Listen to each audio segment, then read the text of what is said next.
Ye bohot kobser at poetic scene hai. Main isay lamba or arbi gera bana karliktahun, like an original tone, jazbat or imagery ko barkarar raktahun.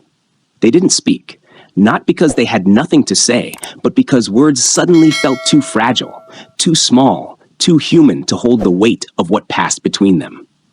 It was not language that connected them, but the silent electricity of stolen glances, the tug of a half-smile curling at the edge of the lips, the unspoken dares hidden in the tilt of a brow, or the tension of a hand reaching just out of reach. When Chiara extended her fingers toward the delicate sketch, Elias, with the faintest smirk and a raised eyebrow, held it back. Not cruelly, but playfully, as though daring her to come closer, to cross the invisible line between them. The moment cracked open with the sudden whisper of rain, sharp and cold, as if the sky itself was shivering. Chiara's eyes sparkled with something unspoken, wild and free, before she turned on her heel and darted away. She disappeared into the labyrinthine streets of Vienna's innere Stadt, her laughter a soft, haunting echo that floated behind her like the fading notes of a distant piano drifting through an open window. Elias stood there, unmoving, the sketch now crushed in his dampening fist, his coat darkening under the icy drizzle, as if absorbing the melancholy of her absence. What followed between them wasn't a romance in the traditional sense. It was a ghost story, written in motion and silence, a dance of shadows and fleeting encounters. Chiara's murals began to blossom across the city like secret flowers only Elias could find. A gold brushstroke gleaming like a whisper of sunlight across the weathered wood of a park bench near the Belvedere. A dusty charcoal smear on the back door of the Musikverein, as if her fingers had traced a message only he could decode. A miniature painting left behind on a cafe table, a lone violinist silhouetted against the turmoil of a storm-tossed sky. And Elias, he was changing. The measured, disciplined rhythms of his life began to falter, as if the metronome inside him had lost its beat. He strayed from the familiar. He paused in alleys where her art breathed life into the walls. He played his violin not for audiences, but for echoes, choosing empty plazas bathed in twilight. He responded with his own kind of breadcrumb trail, scraps of sheet music scrawled in his hurried hand, tucked beneath stones or wedged in the cracks of lampposts beside her murals. Each note a question, a longing, a confession he couldn't voice. Then, on a biting November night, the cold thick in the air like smoke, he found her again. She was on the Karlsplatz bridge, her frame hunched against the chill, brush in hand, painting the flickering reflections of gaslight lanterns rippling across the black water of the Wien River. He didn't call her name. He didn't need to. Instead, he lifted his violin to his shoulder, fingers trembling slightly as they found their place, and began to play Dvorak's Nocturne in B major. The music spilled into the night, tender and aching, each note like a flame fighting to stay alight in the wind. Chiara never turned around, but her painting shifted. Her brush moved faster, more fiercely, the soft reflections in her artwork twisting into whirlpools of deep blue and ink black, as if the river in her mind had begun to stir, to roar. When the final note died away, the silence that followed felt almost sacred. She did not speak. She simply packed her brushes, lifted her canvas, and walked away into the night. But as she left, she let one crimson glove fall from her hand. It landed softly in the wet stones of the bridge, bright as blood, soft as silk, and heavy with everything left unsaid. Ugar aptayar hain. Main usei bi isiandazmain expand kerdunga. There's an extended, more vivid version of that passage, keeping the tone and emotional core intact.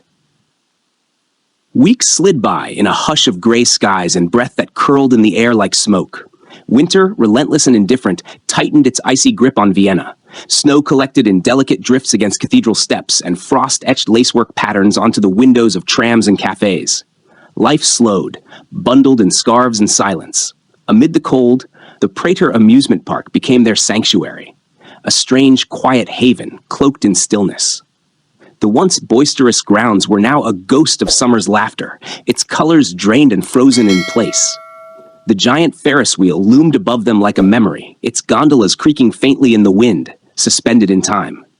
They never arranged to meet there, never spoke of it. But again and again, their paths converged beneath its skeletal frame, as if something unseen tugged them to that same forgotten corner of the city. There, in the shadows of rusting machinery and frost-bitten trees, they spoke a language that had no need for words. A flask of mulled wine passed silently between their hands, its heat a shared heartbeat against the cold.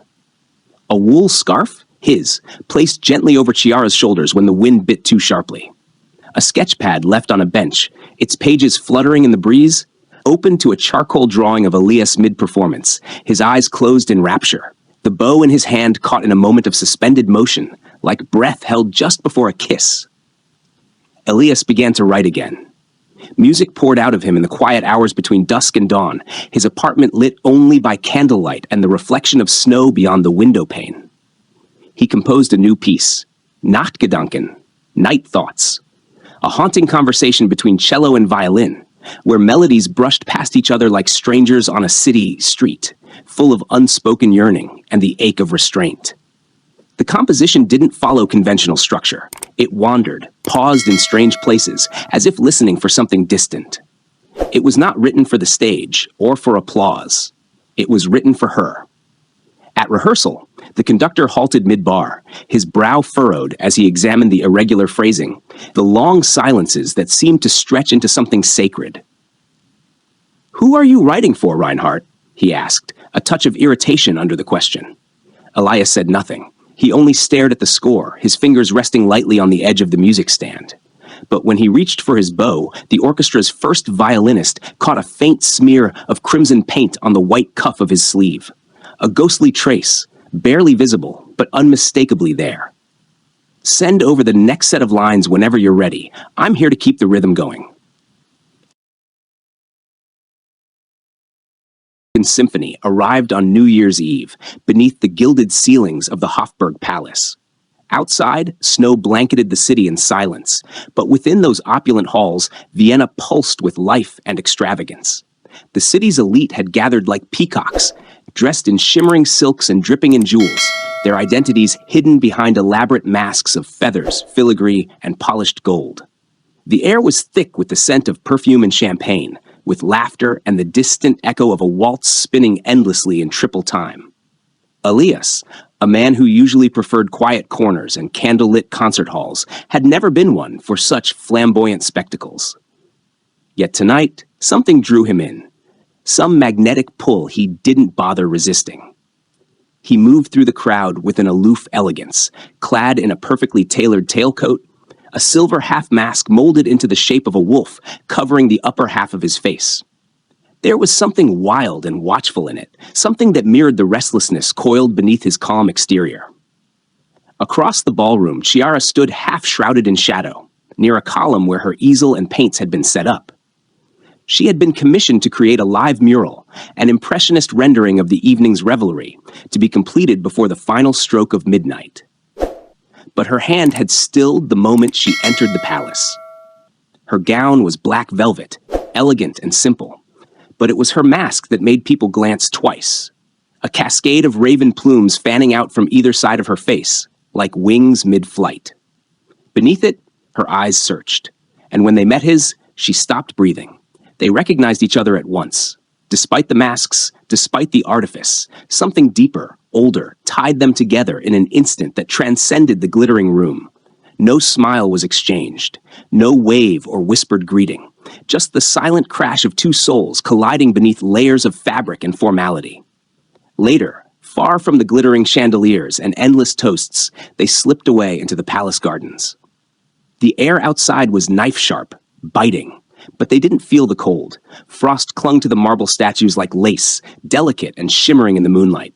The hush of falling snow muffled the sounds of celebration within, as if the world had dimmed itself to let this moment unfold undisturbed.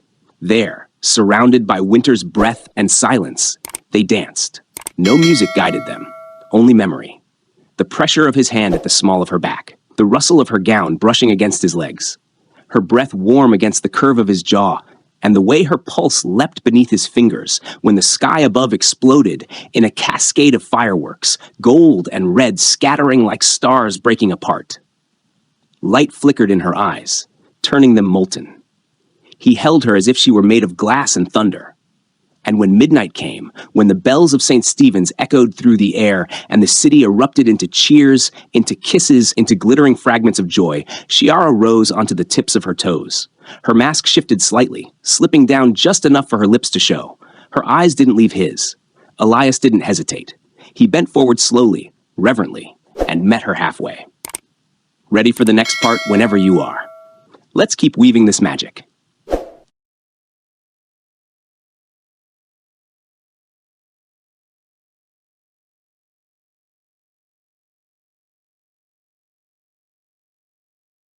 Here's your final passage, expanded into something rich with nostalgia, ache, and poetic closure, while preserving the original magic. The kiss was fleeting, a flicker of warmth, a spark caught between breath and bravery. It was neither a promise nor a farewell, just a moment suspended in the in-between, where fire and fear collided. Their lips met gently, the contact barely lasting longer than a heartbeat, but it sent a current through them both that lingered in the marrow of their bones. For a single, crystalline instant, time itself seemed to hesitate. And then, midnight struck. The bells tolled, the crowd erupted in celebration, and the world surged forward as if awakening from a dream.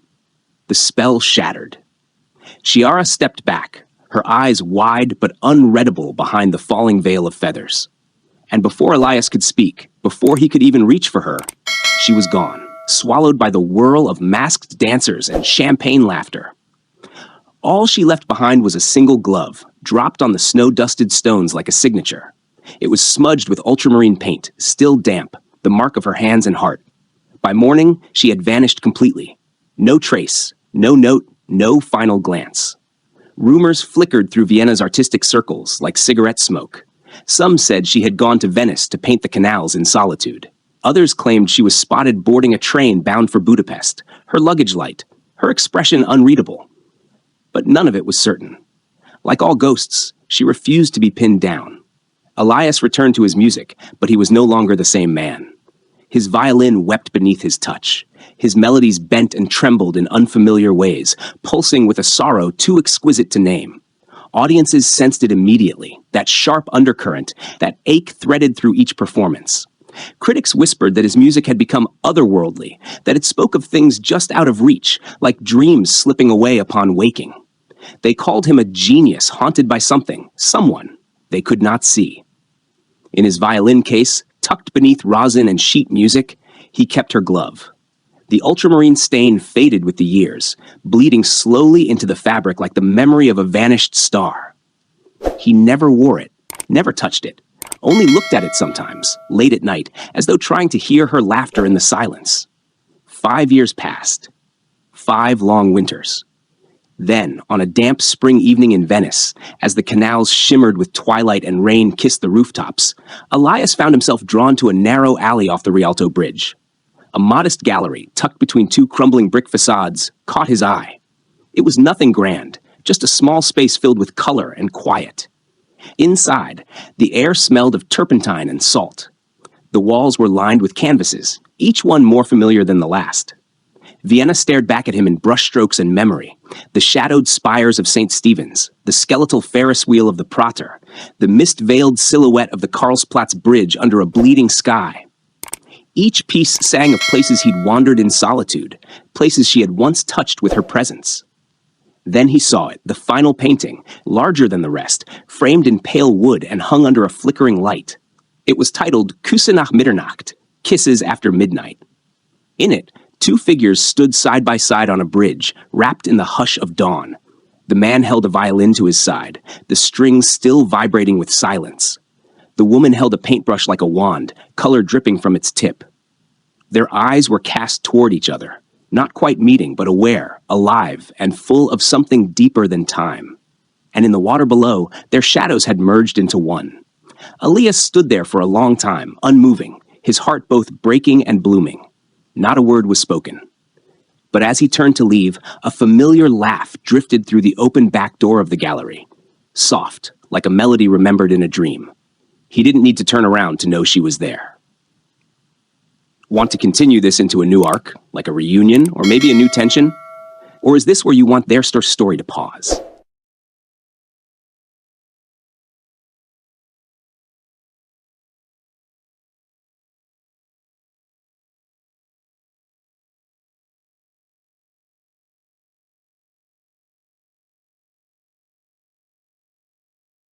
That final passage is quiet, graceful, like a sigh after a symphony ends.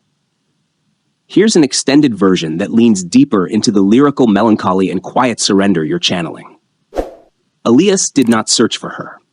Not because he didn't care.